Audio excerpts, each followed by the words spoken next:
Could Zach Tom be moving to center? And if he is, how does that affect the Packers' draft plans? You are Locked On Packers, your daily Green Bay Packers podcast. Part of the Locked On Podcast Network, your team every day.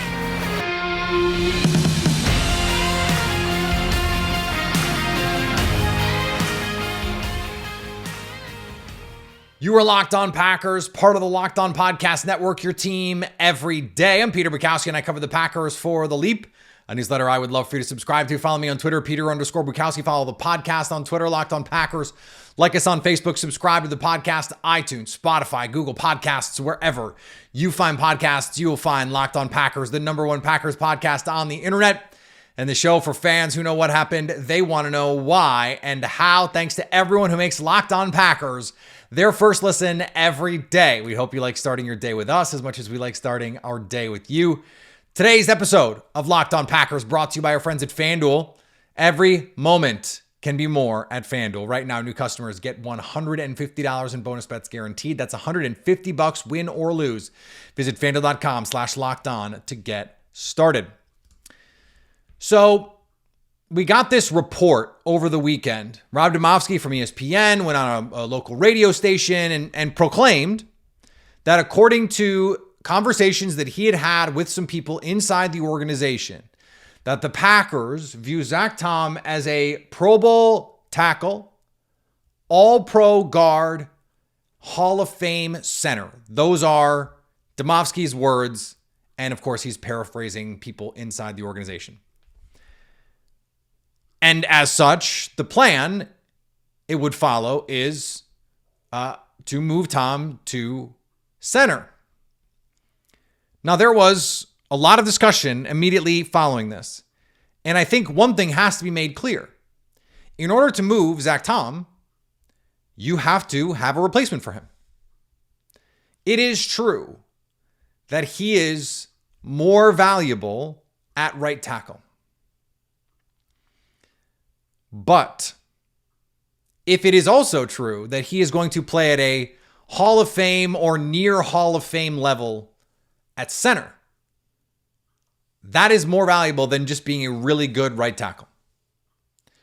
And I put it this way on social media. I said, would you rather have D'Angelo Hall, who made 3 Pro Bowls, was a ball hawk, he was a Pro Bowl caliber, at least in his prime, corner, or Ed Reed, played a less valuable position, but at a Hall of Fame level? The answer is obvious. We haven't had a Hall of Fame center in a while. So that's a hard thing to gauge here. But let's say he's the kind of player who's just like, he's the new Jason Kelce. We're just like, every year he is first team All-Pro for like 5 out of 7 years. He is the best center in the league. He is a Hall of Fame trajectory, all that. That's better than 2-3 Pro Bowls in a career. Then Brian Bulaga was not a multi-time Pro Bowler, but let's just like that caliber of player. That's what we're talking about. It's just better to have the center if he's really that good. But you're not, like, let's say they go out and they draft, and we're going to talk about the draft plan part of this, but let's say they go out and they draft one of these tackles. It does put into a different light meeting with Amarius Mims, who has started 8 games in his career. The Packers tend to like something more like 2 years of starting experience in college. It makes sense why they have met with Tyler Guyton, who has a little over 1 season of starting, full season of starting experience. Transferred from TCU to Oklahoma, but incredibly athletic. If they draft one of those guys, or let's say they draft, Kingsley Suamataia or Roger Rosengarten on day 2, and that guy stinks, then you're not going to move Zach Tom. Probably, right? Like, you don't have to move him if you're making 2 spots.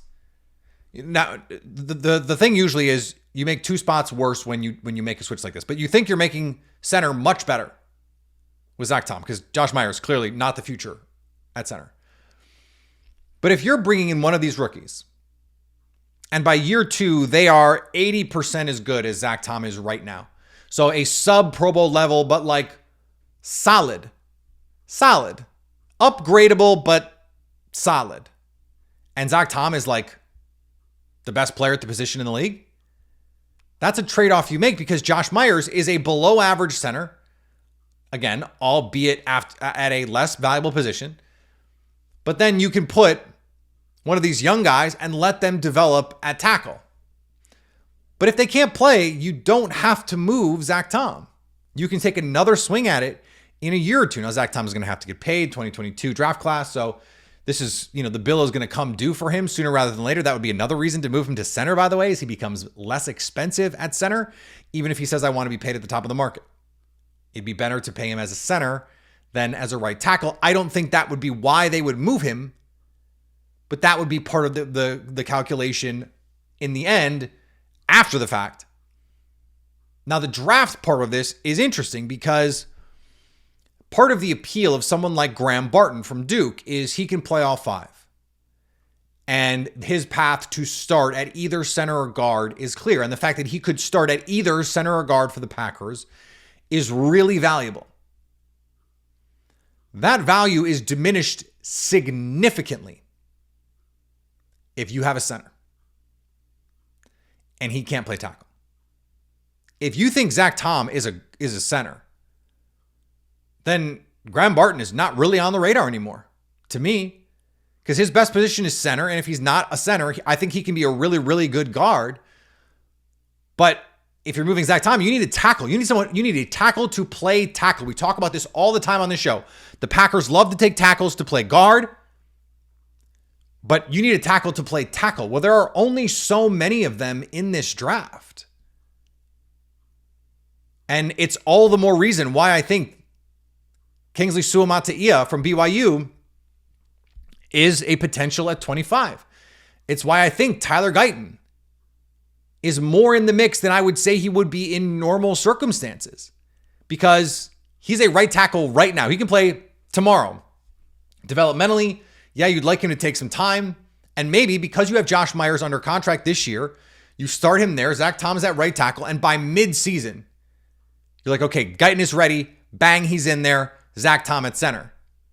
If you think Tyler Guyton is going to be ready by, and we'll have plenty of time to talk about this if and when they draft a tackle, but if you think Tyler Guyton is going to be ready by midseason, then you make the switch to start with, because you need Tyler Guyton to get those reps, because you're a playoff team. You're a potential Super Bowl team, and you can't muck about trying to figure out, is this rookie right tackle going to be able to play for you? Now, this is where I mentioned the last time the Packers took an offensive lineman, a tackle in the first round was the year of our Lord 2010. They took Brian Bulaga. We remember what happened at the end of 2010. You can compete with a rookie at tackle if they're good. Brian Bulaga was good. Brian Bulaga fell to them. He was not supposed to be there. Remember, you went through the whole draft process, and believe me, I was there. I was on Twitter. People were going, he's never going to fall. And then he fell. That could be Amarius Mims. That could be Tyler Guyton. It could be, Tali Fuaga. It could be Troy Fautanu. I don't love those guys. I mean, I think Fuaga could play right tackle. That'd be pretty fun, actually. That guy kicks ass. But I think Tyler Guyton is a ready-made right tackle. He could play right tackle for this team and not be a problem for you. I think he is. The movement skills are so cool. So, do they have to expand their parameters? Maybe they do. But maybe they do because they see the value, the upside, and because you have Zach Tom, who's your backstop, who they think is a Pro Bowl caliber tackle. That's a really good player to have. So you get Amarius Mims or you get Tyler Guyton, and that guy is not a starting caliber right tackle. Well, you still have Zach Tom, and now you have a really good swing tackle potentially. Or Tyler Guyton probably can't play guard, probably too tall at 6'8". The same with Amarius Mims. Tyler Guyton 6'7" plus. But that's why the Packers I think one of the reasons why they like shorter tackles is because if they can't succeed at center, they can move to guard. Well, this is the Zach Tom corollary. Yeah, he's a good tackle, but he could be all time at center. Maybe. I'm a little dubious of that prospect anyway, but maybe. So you move him. Let's talk about the draft part of this. Not Zach Tom necessarily, but I put together a roadmap on Friday, and I want to go through some of it because especially at the top, it got really, really interesting. We're going to talk about it next on Locked On Packers. Passion, patience, drive. The formula for winning championships is also what keeps your ride or die alive. eBay Motors has everything you need to maintain your vehicle and level it up to peak performance. Superchargers, roof racks, exhaust kits, LED headlights, and more. Whether you're into speed, power, or style, eBay Motors has you covered. With over 122 million parts for your number one ride or die, you'll always find exactly what you're looking for. And with eBay Guaranteed Fit, your part is guaranteed to fit your ride every time or your money back. Because with eBay Motors, you're burning rubber, not cash. With all the parts you need at the prices you want, it's easy to make your car the MVP and bring home huge wins. Keep your ride or die alive at ebaymotors.com. Eligible items only. Exclusions apply. eBay Guaranteed Fit only available to U.S. customers.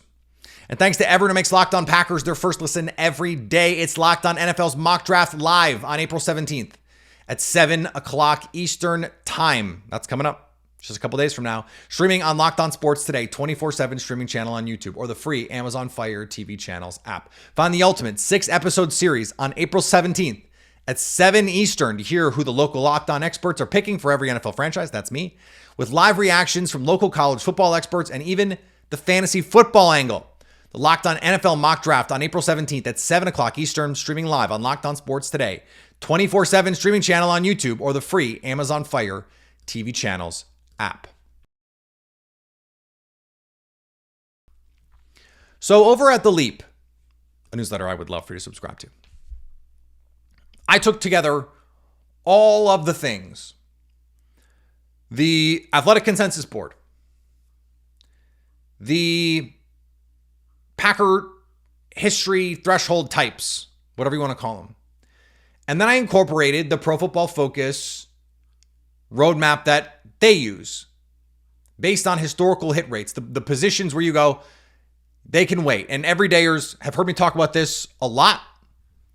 It is something that I swear by. I think it's so important to understand historically where the value is. So I went through.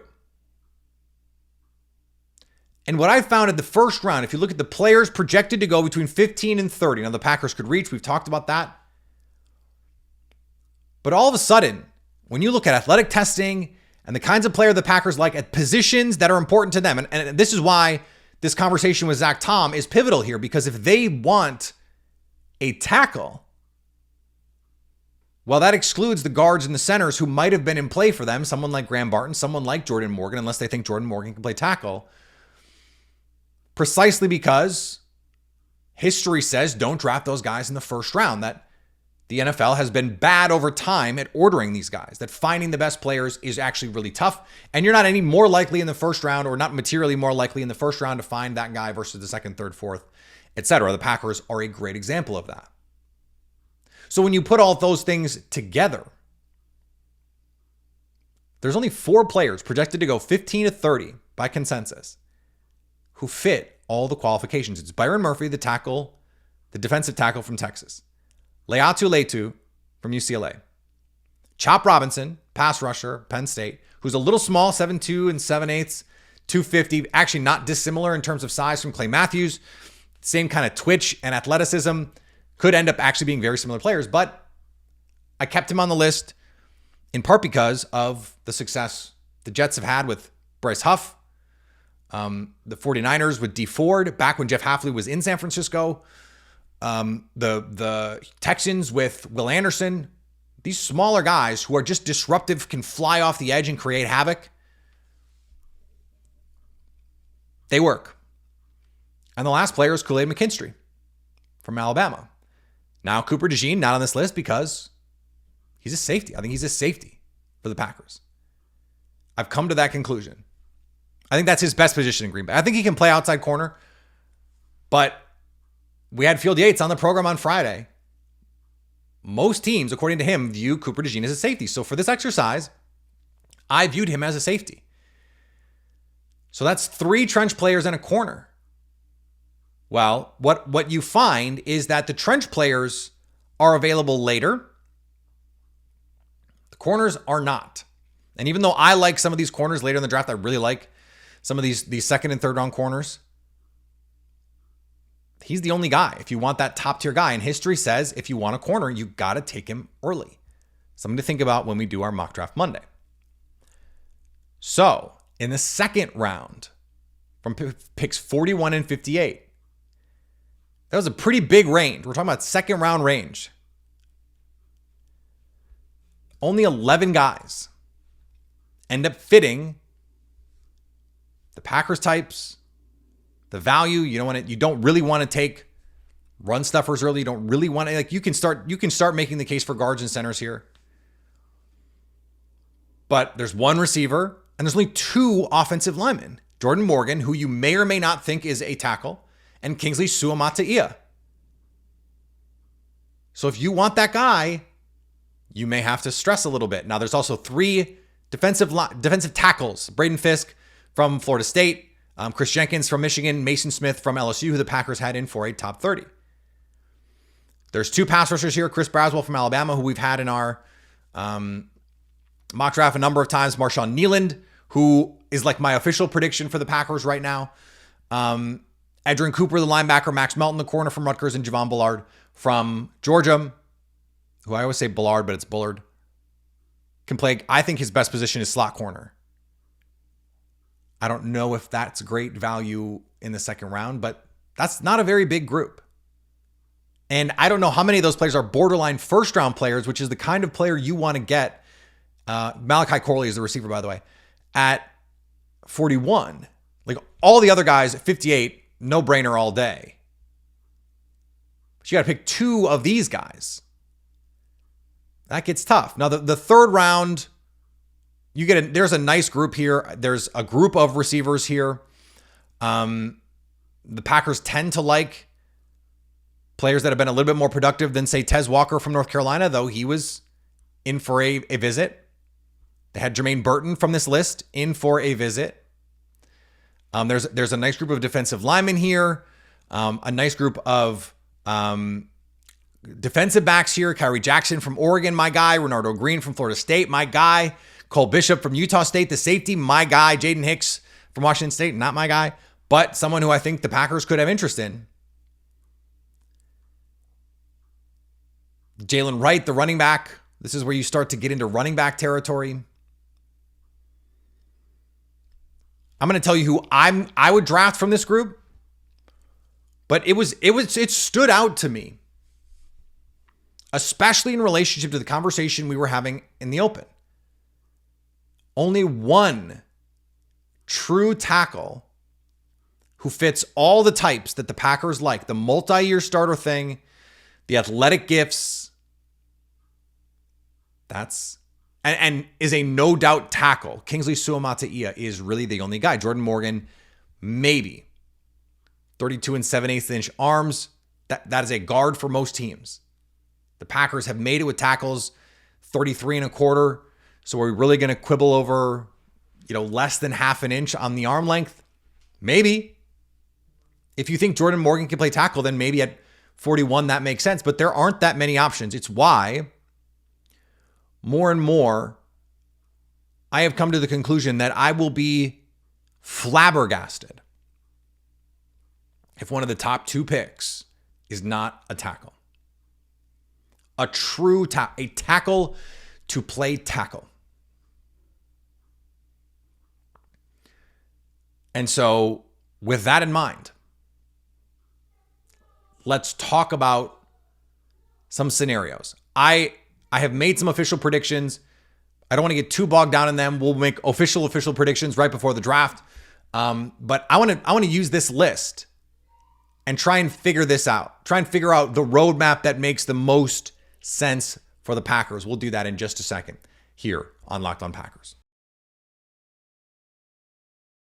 I've been told I'm a competitive person. You think so? You guys know me. Okay, well, I have a competitive side. We all do. And my competitive side is a big fan of Monopoly Go. I'm sure you've heard of it. It's been downloaded over 150 million times.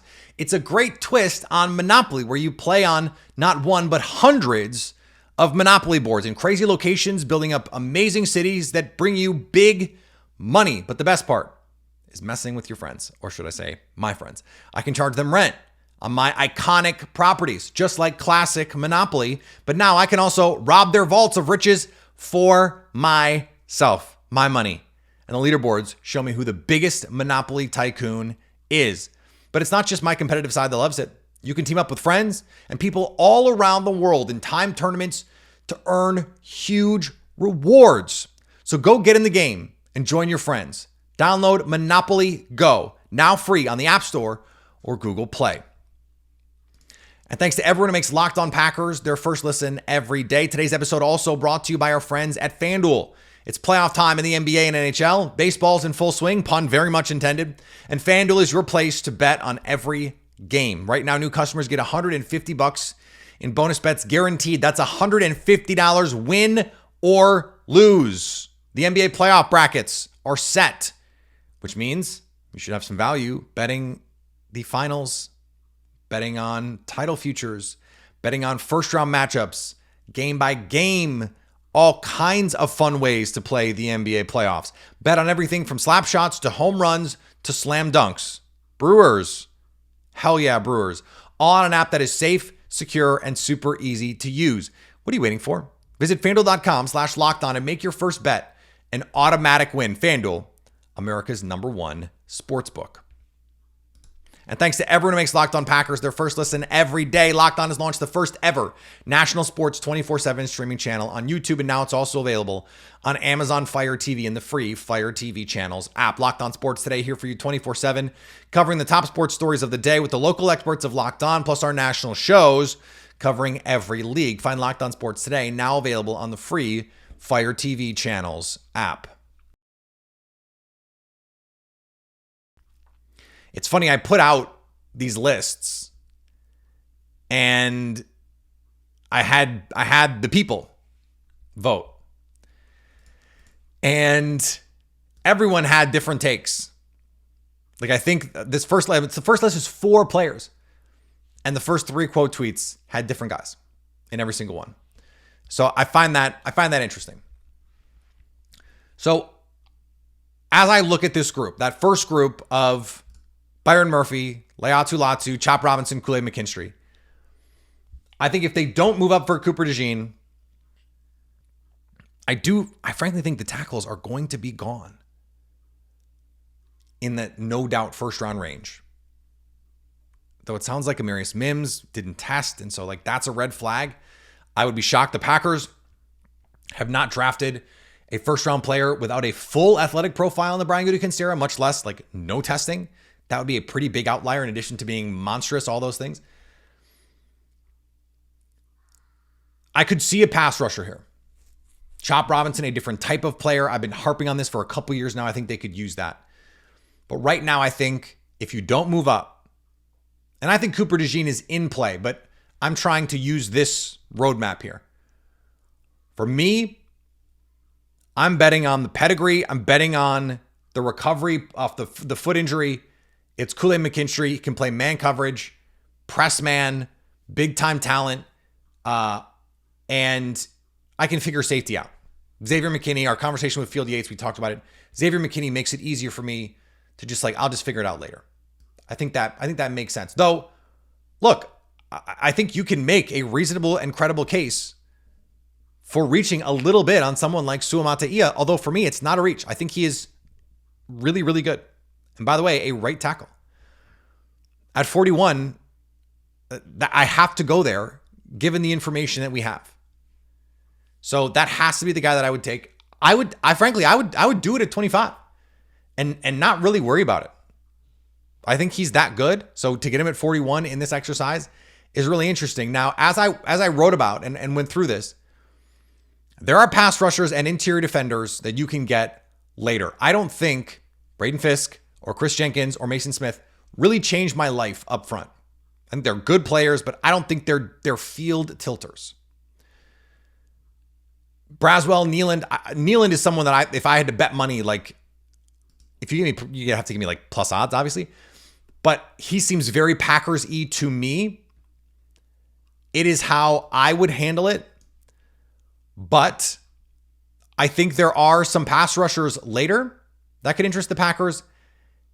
And if Edgerrin Cooper is there, I just don't know how you pass on him, given the Packers' needs. I think you have to consider this here, though. In round 3, that's where there's some other linebackers that you can start to see come off the board. The Jeremiah Trotters and maybe Junior Colson falls that far with no athletic profile. I think that works. If you're being uncharitable to me here, Javon Bullard is, if he's there at 58, like one of those two guys, a no-brainer. Now in round 3, I continue to believe that the Packers are looking for Christian Watson insurance, deep threat insurance. Whether it's Jermaine Burton, Tez Walker, now those guys also have some questions. And so, like, I would love someone like Jalen McMillan, who I don't know is like an all-pro kind of player, but is really good. He doesn't fit the role that I think they want one of these guys to play. So that makes this interesting. I do think they need another. They've been looking at these defensive linemen. I think they're going to take one of them. And I would love someone like Rukororo or Horo, Michael Hall, Brandon Dorless from Oregon. I think Hororo is a different type than Devontae Wyatt, where I think Michael Hall sort of fits that penetrating 3 technique. Rook is a more developmental player. If you're going to pay the Kenny Clark money, now you have a different type of body in there. I think that makes a lot of sense. And then you get your receiver. I would like to get a pass rusher, though.